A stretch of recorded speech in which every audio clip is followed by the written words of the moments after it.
Boxing is a sport for gentlemen where, despite attempting to prevail with brute force, the rivalries created should stem from the intention of self-improvement, not from the desire to harm your opponent. However, as passionate human beings, the discipline has gifted us many stories where enemies step into the ring to settle personal matters, and the fight between Mike Tyson and Mitch Green would be no different. Welcome. In this video, we will not only tell you about what happened in the bout between Iron Mike and Blood Green in the ring, stay until the end to find out how, years later, violence spilled into the streets due to the insolence of a gangster who thought he could redeem himself outside the boxing ring. Mitch Green, a native of New York, is remembered in his time in the discipline as a fighter who boasted about his ring skills and his audacity in the streets. His professional boxing career began on November 8, 1980 with a technical knockout victory over Jerry Foley. Halfway through round one, and it has been all Mitchell Green. Mitchell Green, I don't know what you can't tell from a bout like this because Jerry Foley was strictly in the bout. From there, he embarked on an incredible winning streak that earned him the opportunity to face the beast, Iron Mike. When their paths crossed, Blood Green, as he liked to be called, not only began talking about how he would defeat the legend in the ring.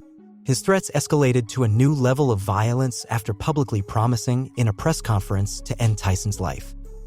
With his arrogant, irresponsible, and unsportsmanlike attitude, Green portrayed himself as the one who would tarnish Mike's professional record, shattering his undefeated status. The fight almost didn't take place as Green threatened organizers at the weigh-in with withdrawing if he didn't receive more money. In the end, it was reported that Tyson earned $250,000 while Mitch had to settle for just $30,000. Finally, both fighters entered the ring on May 20, 1986, at Madison Square Garden in New York. They were joined by Luis Rivera, the referee, tasked with ensuring a fair fight for both boxers. With a critical eye, George Colon, George DeGabriel, and Pat Dolan would be responsible for determining the winner if the power of their fists hadn't stopped the fight earlier. Green entered the ring as the 7th-ranked contender by the World Boxing Council with a professional record of 20 victories, 10 of them by knockout, 1 defeat, and 1 draw. Tyson, although ranked 8th by the WBC, entered the ring growling with Eye of the Tiger playing in the background. His professional record was much cleaner than Green's, with 20 victories, 19 of them by knockout, and no losses. Face-to-face, Blood Green had no escape.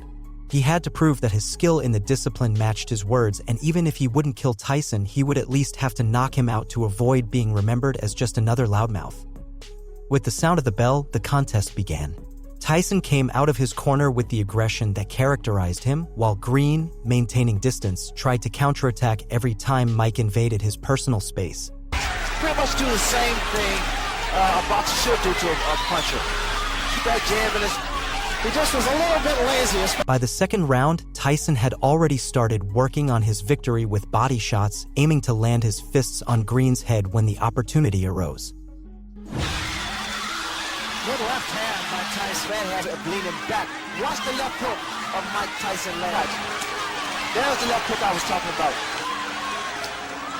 Go short. From Green's perspective, the gangster hadn't managed to establish a clear strategy to dominate the beast, and by the end, he had to absorb some of the hardest punches he had received in his professional career. And he did draw a warning from Luis Rivera, the referee, about holding Green's in trouble. Those shots by a lot of leverage. The body shots. Watch for the left hook. There it is again. In the third round, Green tried to contain Mike's fury by clinging to his body, but Iron Mike's offensive put him in tight spots, often cornering him against the ropes. Well, the problem he's making, he cannot touches.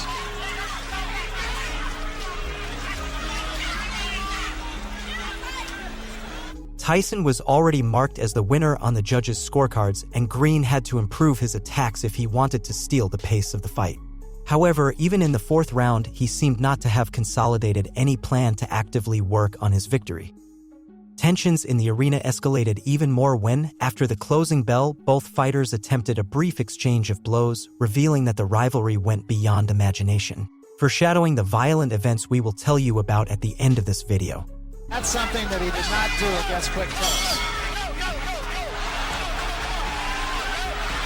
In the fifth round, Tyson's strategy had been so consistent that it began to show. He worked on his victory with body shots to Green. Mike only fueled the flames when, in the midst of an attack, he mocked the gangster who couldn't land a punch on him. With an excellent hip movement, his speed allowed him to escape what could have been a damaging flurry. Or even to, well, just be learned in talking to some of the people he fought. Look here, just laughing at him. The Beast, Iron Mike, dominated the fight in the 6th and 7th rounds. Occasionally, Blood Green attempted to counterattack, but when he neglected his guard, he only gave Tyson the opportunity to redirect his fists towards his head. There again, Mitch Green is throwing his punches and not doing any damage. I mean, Tyson, there, good up. He has to take a stand eventually. Another couple body shots. The gangster, who had promised to end Iron Mike's life and had remained submissive, seemed to change his mind for the 8th round. Green, for the first time in the fight, engaged in a violent exchange of blows that, unfortunately for him, he couldn't win.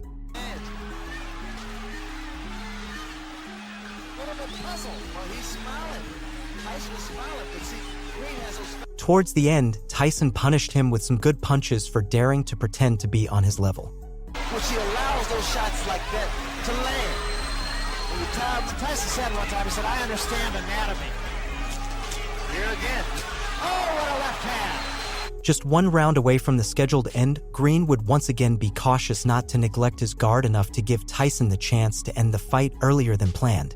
With the judge's decision after the break, Blood Green only had to contain the Beast's power for a couple more minutes if he wanted to hope for a miracle to become the winner of a fight he hadn't managed to dominate until now.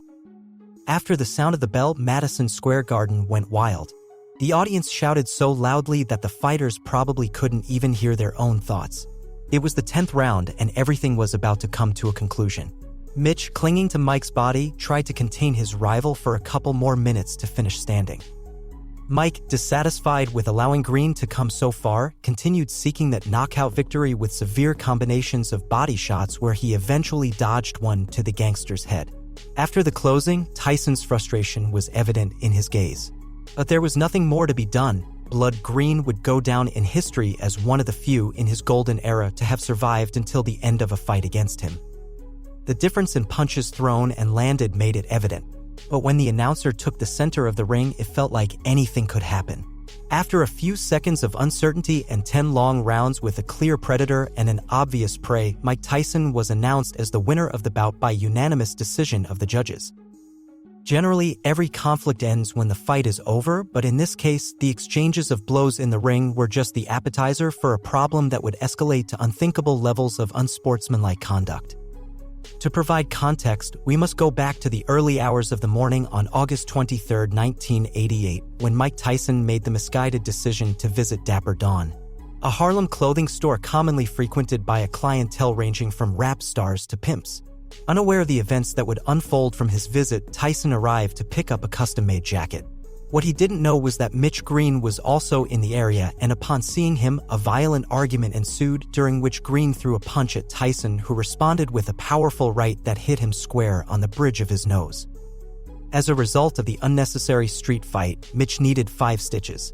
However, this unofficial victory for Tyson would be short-lived, as in the long run, he would face the worst consequences. The blow to Iron Mike's bare knuckles resulted in a fracture, leading to the postponement of his scheduled first professional fight against Frank Bruno. But that is a story for another video. If you've made it this far, we thank you. And we remind you that there is no better way to support our content than by liking the video and subscribing to our channel, activating the notification bell. Now that you know Tyson managed to defeat Mitch in the ring and on the streets, do you think Blood Green was a true gangster, or just someone who liked to talk too much? We'll read your thoughts in the comments.